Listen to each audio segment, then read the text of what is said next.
Welcome back to Wall Street Confidential. Report in the news today that Deutsche Telekom might be placing a bid for Sprint, U.S.-based Sprint Nextel. Now, is this an opportunity here for investors who want to get into the telecom sphere? Well, we're going to have a couple days pressure. I own Verizon, fractionalertsplus.com. It's a huge hit for me, and I think that if I hadn't had this, it would have been time to start scaling out.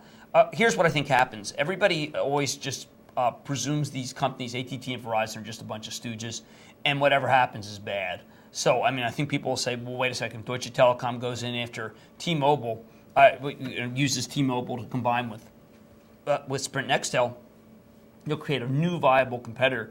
What people don't understand is a new viable competitor is a lot better than a bleeding competitor. Mm-hmm. There have been, Sprint was just going to be price war after price war after price war. Now, the price war so far has worked at $99. We heard that from Verizon. But I believe that where we're headed here is a benign oligopoly.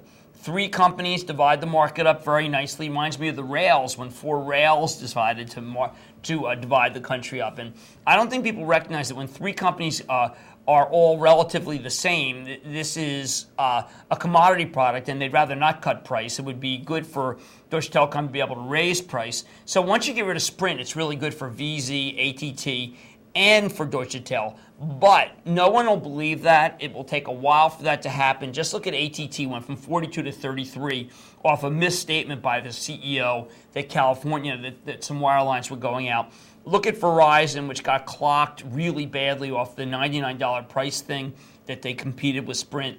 These stocks do not get the benefit of the doubt. Let them come in and then buy them. If you can, trade around them and buy Verizon back at 36 and buy ATT back at 37. Now, some analysts are worried, Jim, about some of the obstacles in a proposed Deutsche Telekom Sprint merger, financing, regulatory issues. No, Deutsche Telekom's rich, and and the government will look the other way. Government only cares about one deal, which is Sirius XM, and that's because the government, I feel, is very, very close to the National Association of Broadcasters. All right. Thank you very much, Jim Cramer, here on Wall Street Confidential. Please stay tuned.